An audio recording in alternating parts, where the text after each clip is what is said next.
Margaret was a 72-year-old retired teacher living in San Diego, California. From the outside, she looked like someone who was doing everything right. She walked every morning. She ate plenty of fruits and vegetables. She even did gentle yoga in her living room, while her cat Daisy watched from the couch.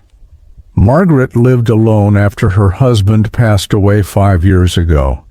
Her 2 children lived in different states, and they called often, but visits were not that frequent. She kept herself busy, reading, gardening, watching videos on YouTube about healthy eating, and doing simple exercises. She truly believed she was taking care of herself. But there were small things she ignored, not because she didn't care, but because she thought they were nothing. She had been losing a little weight over the past few months, but she thought it was just from eating healthier. She also had some back pain now and then, but blamed it on age or sleeping in the wrong position.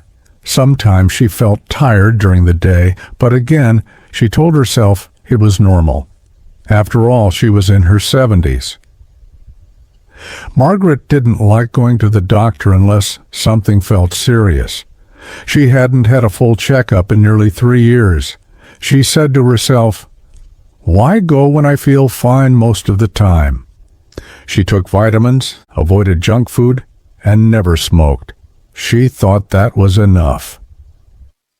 Then one day she noticed her stomach felt bloated, not painful, just strange. She thought it might be something she ate. A few days later, she had some bleeding.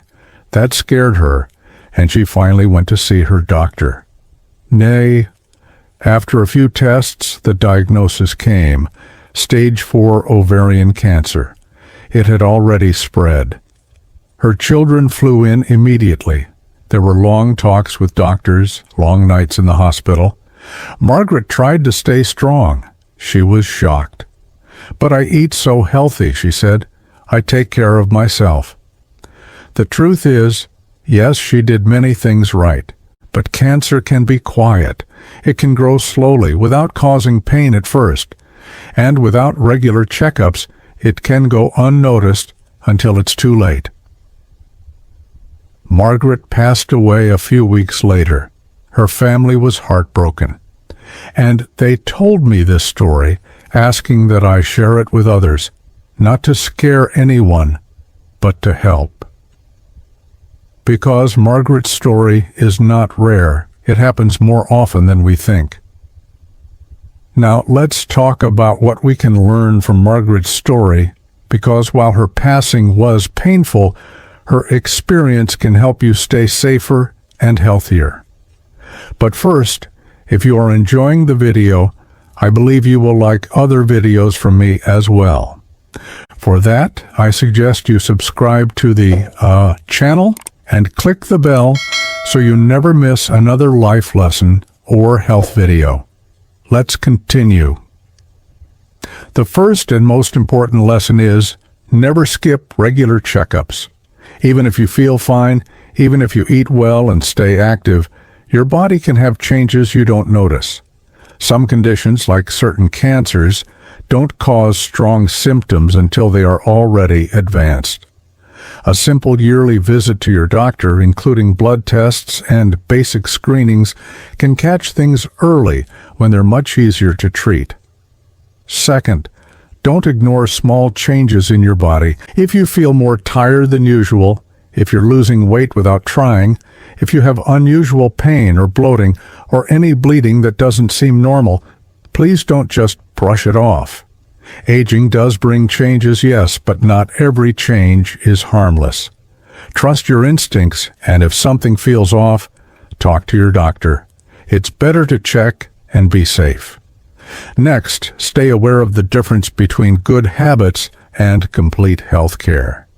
Eating well, walking and stretching, these are wonderful, but they are not a replacement for medical care. Think of your body like a car. You may drive it carefully and keep it clean, but it still needs a mechanic once in a while to check under the hood. Your doctor is that mechanic. Also, keep a simple health journal. Nothing fancy, just a small notebook where you can write down any unusual symptoms, energy levels, changes in appetite, or weight. This helps you notice patterns, and it helps your doctor understand what's happening over time. And finally, stay connected. Talk to your children, your friends, or a neighbor about how you're feeling. Sometimes just saying something out loud, like, "I've been more tired lately, certain," can be the first step to catching a problem early. Don't keep your health concerns to yourself. Margaret did many things right, but small delays and missed checkups made a big difference. Let her story be a gentle reminder for all of us. Good habits are powerful, but they work best when they go hand in hand with regular medical care and open conversations. So, be kind to yourself, stay curious about your health, ask questions, speak up, and never feel guilty for wanting to make sure everything's okay. Because you matter, and your health deserves your care just as much as everyone else's. Like, comment, and share it with your friends and family if you learned something, and subscribe. Thank you.